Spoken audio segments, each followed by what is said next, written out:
Everybody is Casting Court TV. It's your girl, Miss Public Info, here with the latest and greatest and sometimes hated updates on the most high profile cases going on around the country. Now, guys, we kind of knew this was gonna happen, but we didn't really know because Casting Court. So we talked about it. We talked about Shannon Sharpe and how he settled the supposed $50 million lawsuit for an undisclosed amount. We heard it was 15 million. We also heard some murmurings about the fact that he had to sell Club Shay Shay, the ownership rights, that is, in order to pay um, this lawsuit off to this 26-year-old girl that he was dating for just a little over a year. But now we have heard today officially from ESPN that Shannon Sharpe is no longer with ESPN, with First Take. Now, Stephen A. Smith will be hosting it by himself, or he will have someone else fill in for him. But we will no longer see Shannon Sharpe on ESPN, on First Take, nor on any other ESPN affiliated programming.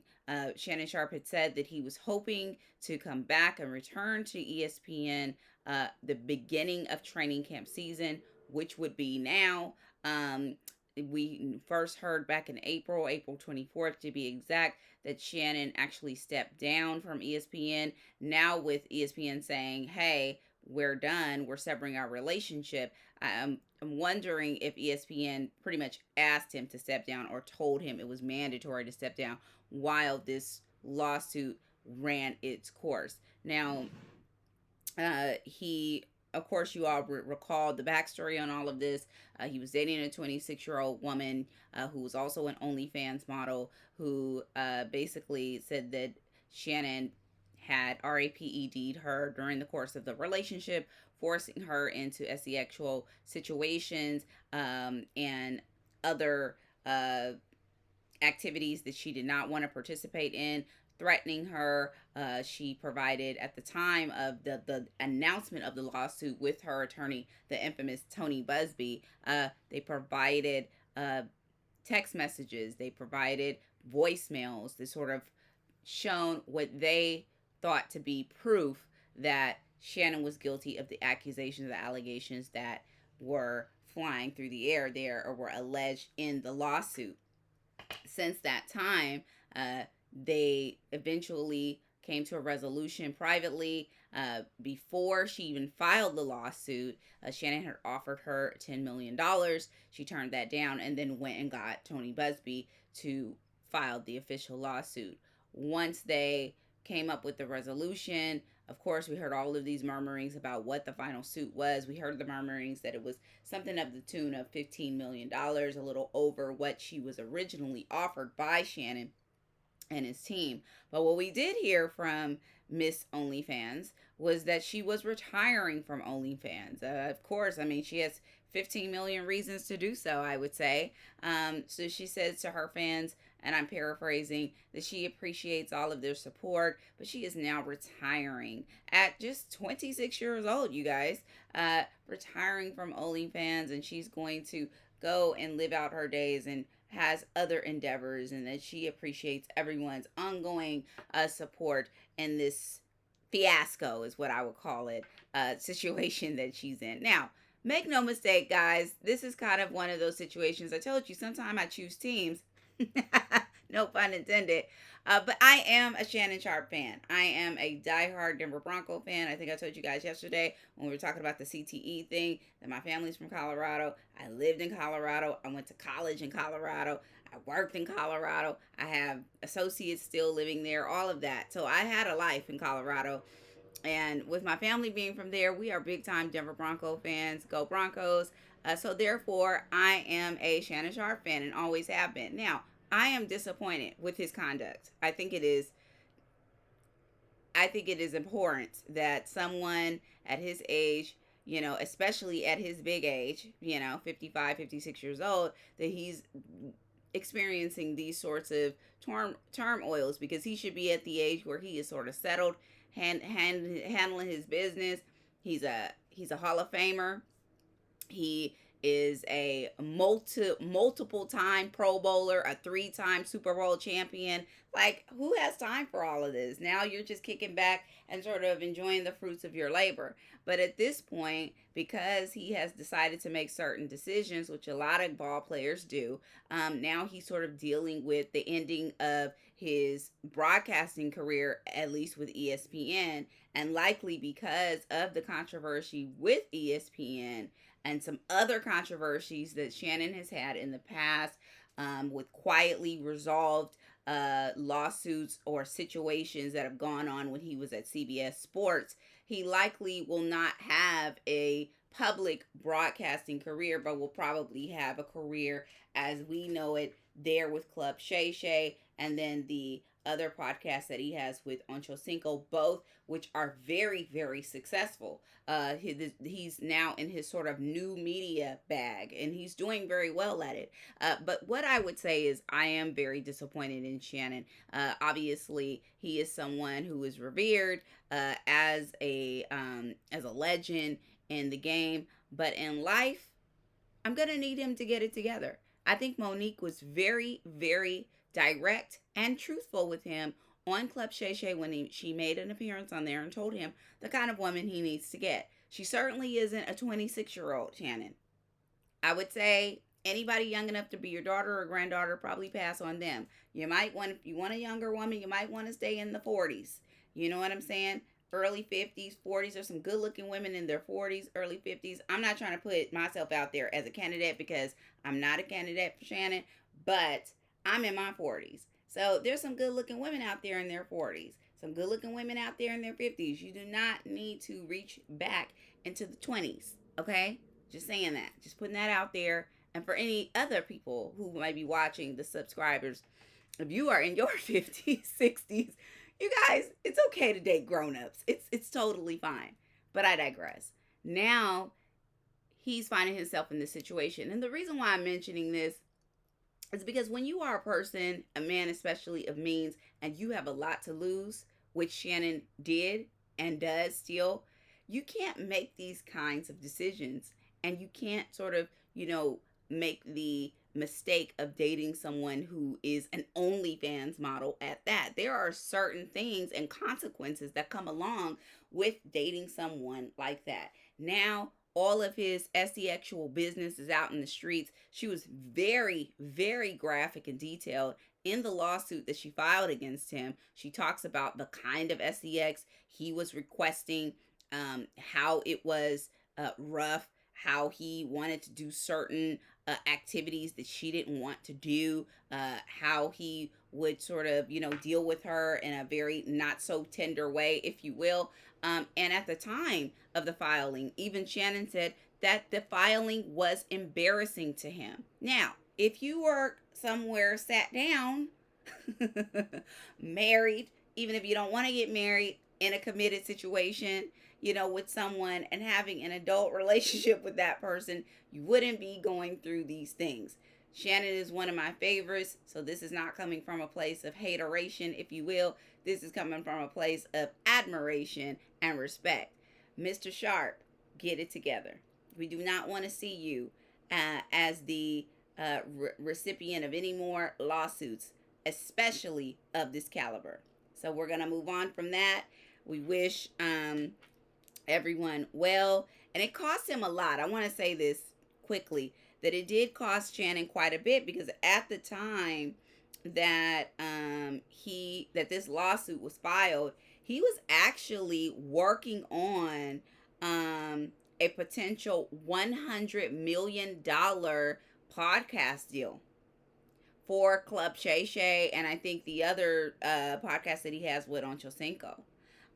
He was looking at a very lucrative new media podcast deal, but of course, all of that, we don't know where that went. It probably is gone, not too sure, but we definitely know as a result of this lawsuit that he went ahead and settled for a rumored $15 million, and people are saying he had to sell the rights to Club Shay Shay in order to bankroll this settlement. I don't know how true that is, but that is what the murmurings are. But as a result of that, he loses his position on ESPN's First Take with Stephen A. Smith, along with any other appearances on the ESPN network. And there you have it, folks.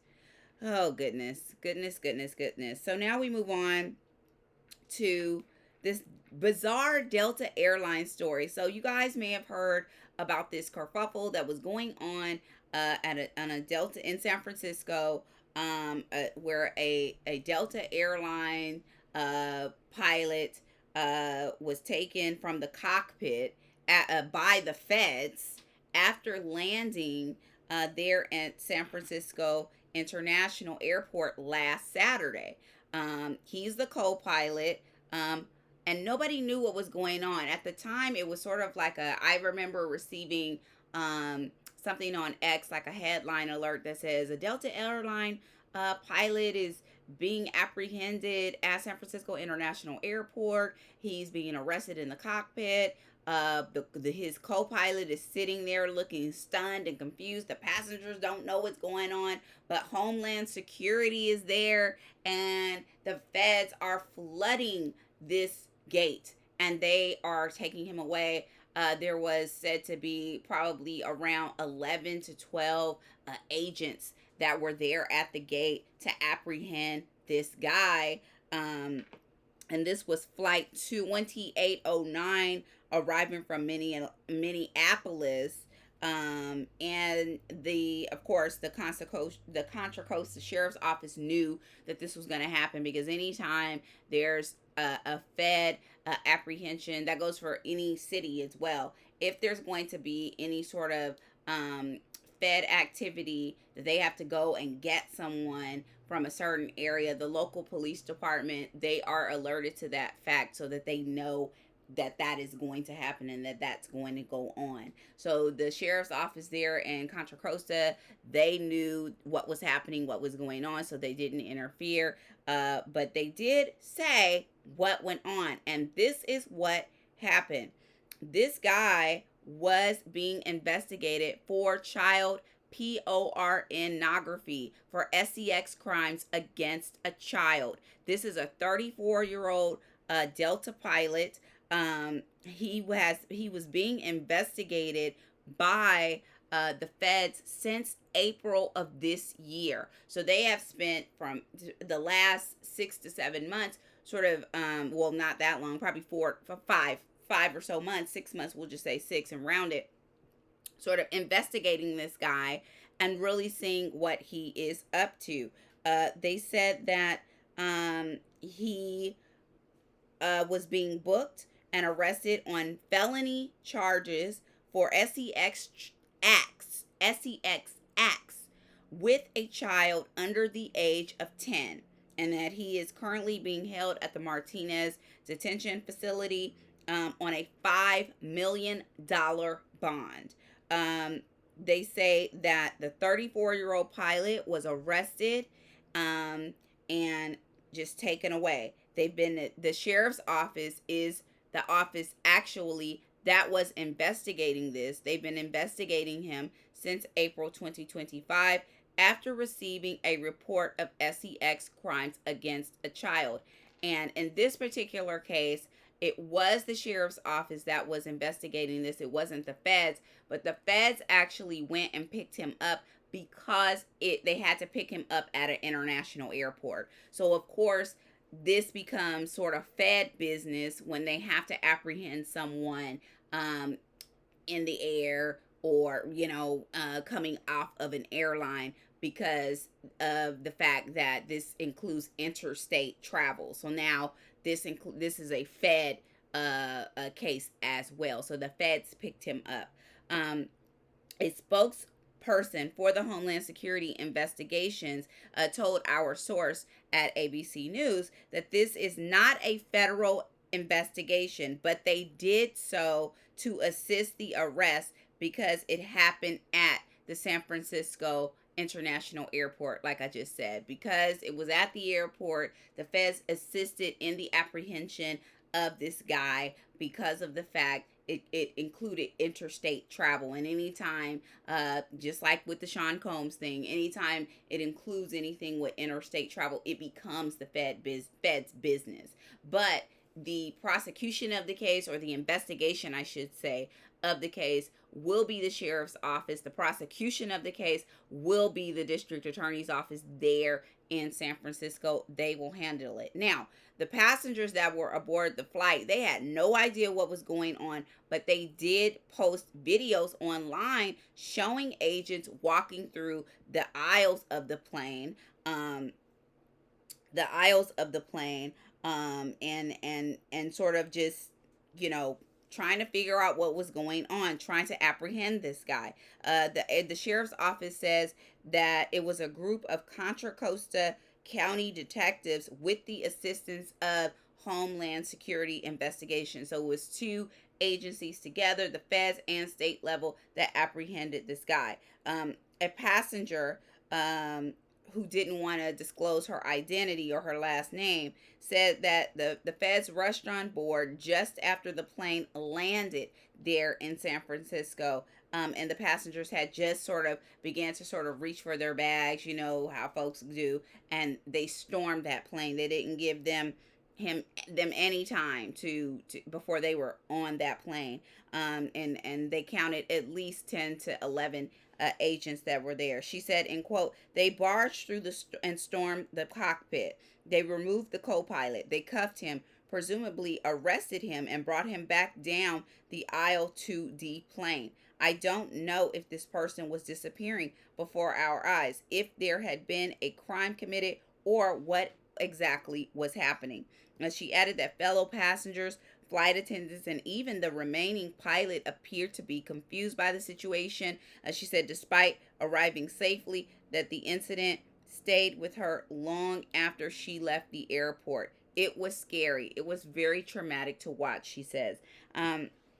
Now, it appears that the pilot lived in the East Bay area, local to San Francisco, in the past, but the FAA records show that he is now a resident of Miami, Florida, and that he got his pilot certificate in 2022, and that he's rated to fly a 757 and 767 jets, which are the passenger, domestic passenger jets. The Costa Contra County Sheriff's Office says that they'll put out a statement about this later on. And now we have that statement, and it reads as following. Actually, I'm sorry. The Delta put out a statement, and we have the Delta statement, and it reads as follows. Delta has a zero policy for unlawful conduct and will fully cooperate with law enforcement. We are appalled by reports of the charges related to the arrest, and the individual in question has been suspended pending an investigation. Now, one thing it didn't do, and I'm going to tell you why. One thing this piece didn't do is identify the pilot. And the reason they didn't identify the pilot is because normally in law enforcement situations, when you have a STX crimes against a minor, especially a minor under 10 years old or a younger minor, they don't identify the assailant if the assailant is related to that person, to the actual victim, because it can ID the victim. So this tells me the fact that they didn't really ID him. I was trying to look for other articles to see if they ID'd him anywhere else, if they said his name, or anything like that. They don't. They say, or actually, yes, they do. They do on another article. So on another article, they say that his name is Rustam Bagwar. I don't know how to say that. It's an Indian last name. But they talk about the fact that he was charged with engaging in an sexual act with a child 10 years or younger, aggravated sexual assault of a child, forcible lewd acts, and other sexual charges or abuse charges. And they go on to say that authorities also charged a 45-year-old woman in the related complaint with the same 24 felony counts, and that she was arrested on Tuesday, yesterday and booked in that detention center where he's being held right now. And the charges against both the woman and him both carry terms of 15 years to life in state prison. This is from the district attorney's office. So we're getting more information now that the case is sort of enveloping and developing, and the district attorney's office is giving more information. But I want to go back to the IDing, because usually with these cases, especially when they don't give the name of the assailants, they usually don't, because they could easily ID the victim, and especially victims who are minors, because sometimes these minors are related to the assailants and they don't want to ID. And or if we ID the assailant, then we basically, you know, have our victim gets made, basically. And that's how a lot of district attorneys offices handle it. But sometimes in this particular case, I thought initially they were handling it like that, but in this particular case, sometimes like this one, they don't, and they do give the name of the assailant, the male assailant, but there is a female assailant who they did not give the name of. So it's quite possible that the female assailant is related to the victim. And that's why they didn't give her name up, but they gave his name up. So I wanted to put that out, because sometimes you'll read about these child SEX cases, and you'll be like, well, they just identified the person as a 34-year-old or as a whatever-year-old, but they don't say what the name is and blah blah blah. And it usually is because that person is related to the child, and it is the express duty of the law enforcement agency to protect victims of SEX crimes just in general, but especially child victims of SEX crimes. And sometimes that includes not identifying suspects and assailants that would actually put the child victim at risk for being identified. So the district attorney's office made a statement, and I'm going to read it here. It also says, because of the victim's age and the nature of the allegations, the DA's office said the victim is not being named to protect her identity. So we know it's a female victim, a female child. CBS News Bay Area is not identifying the female suspect, but they've identified her gender. So that, when I was working at the DA's office and a public information officer there, we didn't even want to identify the gender of the child. We would just say a child and leave it at that, because people who know him could easily put two and two together and identify the child based on gender. Oh, well, I know, Susie Q that he's dating has a boy and a girl, so it must be the girl, sort of thing. You know what I mean? And speculation sort of unfolds there. So I'm surprised they even mentioned the gender of the child. But I digress. The statement from the district attorney reads the following: our office stands firmly committed to protecting children and holding those who cause harm accountable. This is from the elected DA, Diana Becton. And she says, every child deserves to feel safe, protected, and heard when an injustice like this occurs. By pursuing these cases vigorously, we not only seek justice for victims, but also work to safeguard our entire community, she says, from those who would prey on children. Yes, so it's just an unfortunate thing. Again, actually, they upped the bail amount from the initial bail. The initial bail amount was, like I said, $5 million. Now the bail amount, it has been elevated to $15 million.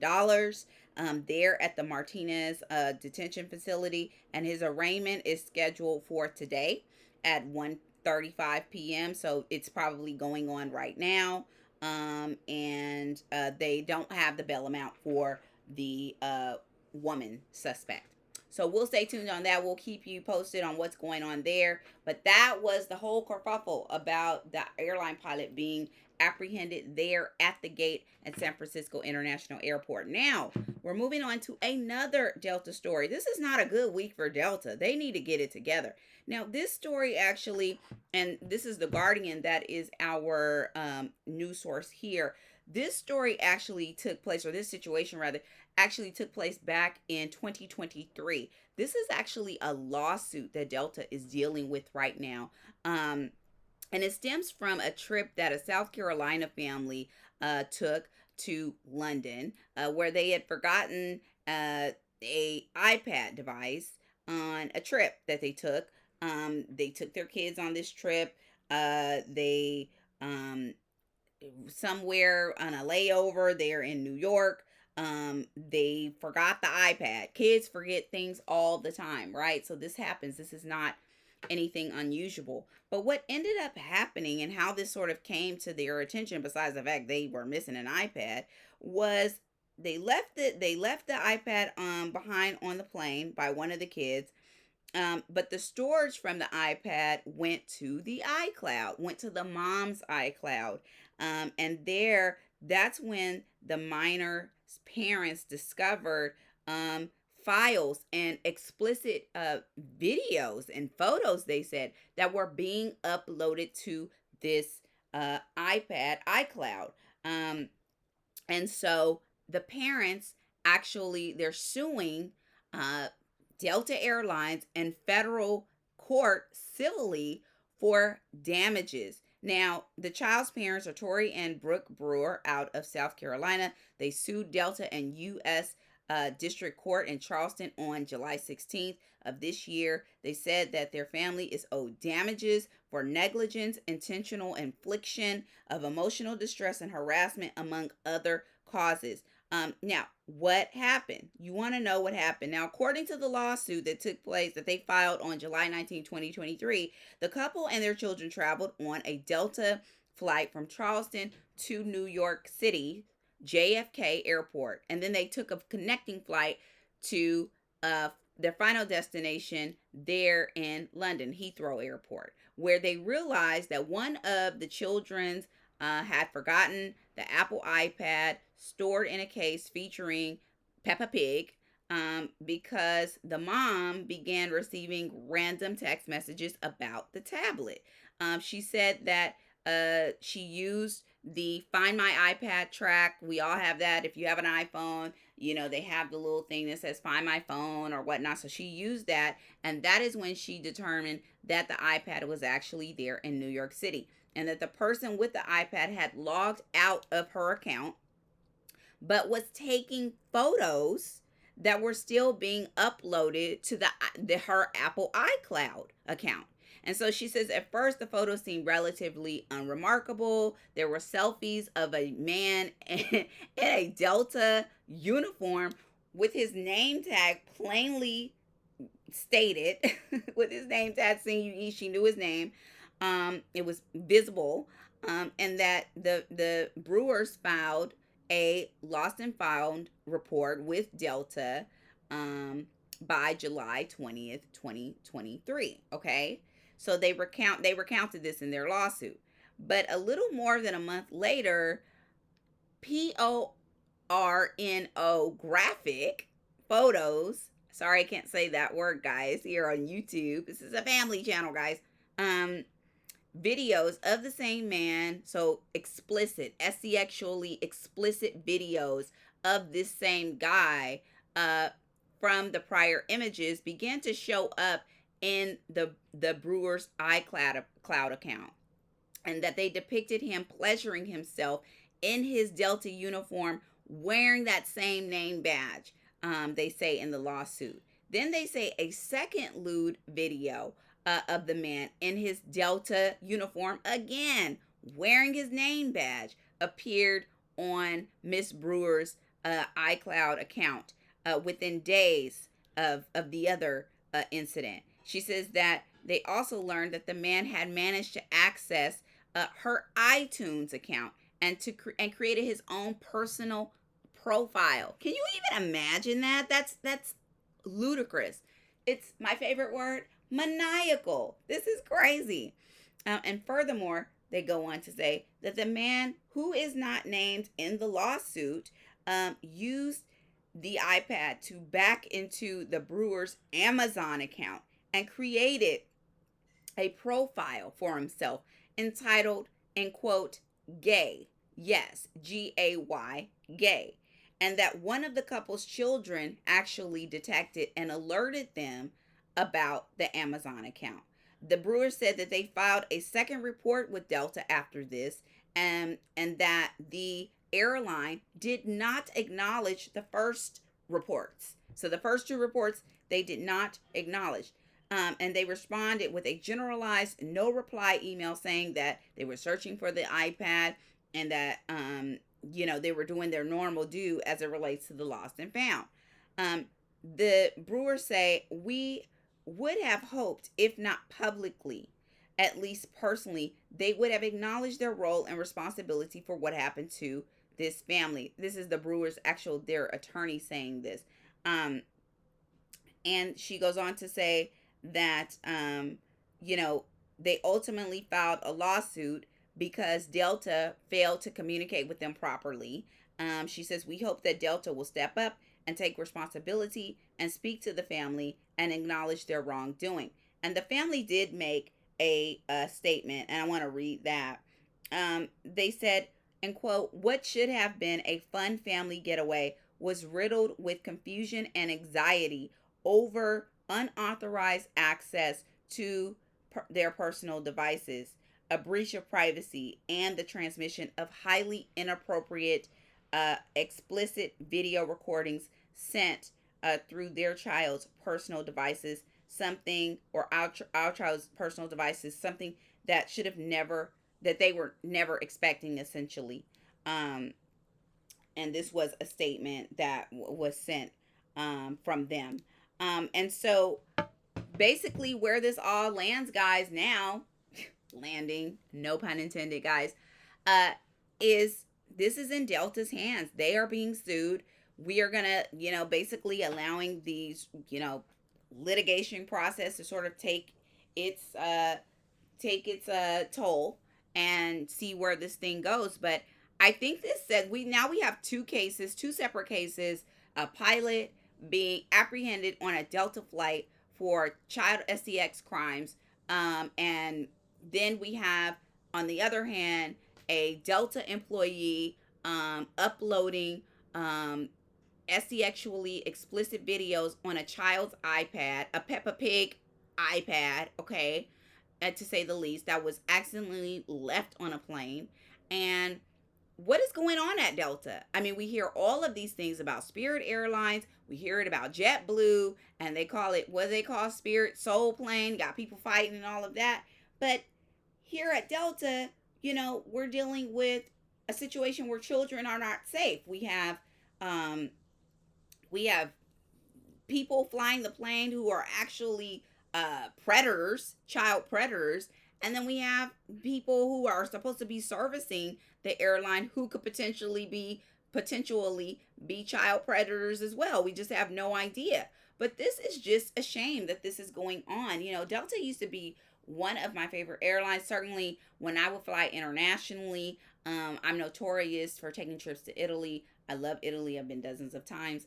And one of the airlines that I always take is Alitalia. And Alitalia is actually operated through Delta Airlines. So I've flown Delta. I've also flown Delta domestically many times. And it was one of my favorite airlines. I mean, it's one of the few airlines that I've had the least trouble with. American Airlines has given me so many problems. I won't even tell you about them. They're just out of here.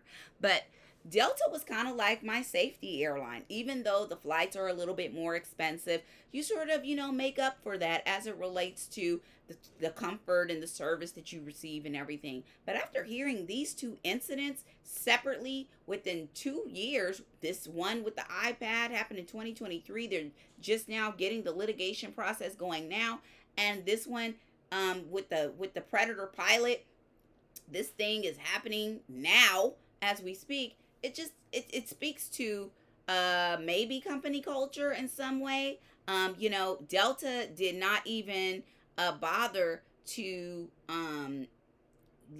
have a statement for the iPad being stolen and what that employee was doing on that iPad. It was clearly their employee. They also never said that the employee had been, canned or reprimanded in any sort of way. And I think this is the problem that the Brewer family is having. They're saying, well, why don't you care that any of this is happening, any of this is going on? So this is a mixture of some very crude and sexually explicit behavior along with bad customer service. So, I mean, this is one of those things, guys, where it's hard to even find an airline now that's going to treat you with any sort of decency and respect. And at this point, we all just want to get on a plane and get to where we need to go. But beyond that, if something illegal has happened, a stolen iPad, somebody, utilize an account, an Amazon and an iCloud account illegally, someone uploading sexually explicit photos and videos on a kid's iPad. If your airline employees are doing illegal things, are involved in illegal practices as it relates to your customers or your customers' actual belongings, then you need to make a statement. As a publicist, as a PR exec, I can tell you right now that if I were in their comms division and their public affairs division, I would tell them this is not something that we can ignore. This is making the press. This is making the rounds on the press. So we need to actually have a word on this. Now, because they're being sued in district court, the attorneys are probably, and their general counsel attorneys are probably saying, we need to just stay neutral on this, guys, and figure out how we're going to resolve it, because these sorts of big companies, they don't like going to court. It's not something that their general counsel attorneys, their staff attorneys are not hired to go to court. They're hired to keep them out of court. So they're likely sort of counseling Delta to not really make any comments and to resolve this privately. I'm pretty sure there's going to be some resolution with, monetary damages that will happen. But in the interim, I would say as it relates to customer service or client, reputation, that I, as the public affairs executive, I would be fighting for some sort of statement on the airline's behalf, sort of doing a little cleanup and saying, hey, this is not our policy. We've booted this guy, and we are handling this, in the utmost, and with utmost seriousness. We are investigating this. Even if they hadn't booted him, we're investigating this. Obviously, everyone's privacy is of utmost importance to us, so we're not going to name names or things of that nature, but we are investigating this. This means a lot to us. We're taking this very seriously, and we're going to move forward and allow the legal process to do what it does. Even if it was something like that, I'm paraphrasing and thinking on the top of my head, so it's not perfect, but something to that nature that sort of says, hey, we care about what's going on here. You know what I mean? A mess. I mean, after a while, guys, I don't know how we're going to fly and get around, because between this and what we saw the other day with the woman who's the former Army veteran who had to apprehend another lady because of some supposed medical emergency. She's running down the middle of the aisle and she had to get apprehended. She was headed for the cockpit. I mean, I don't know how we're going to get around. Between those things and the airline prices, we might all be on a train, okay? And just forget international travel altogether. Maybe a boat. We'll all be on the Carnival Cruise boat together. All right, guys. Thanks so much for joining Casting Court TV today. We thank you so much. This has been your girl, Miss Public Info, and we'll see you next time on the next episode of Casting Court TV. Thanks so much, guys.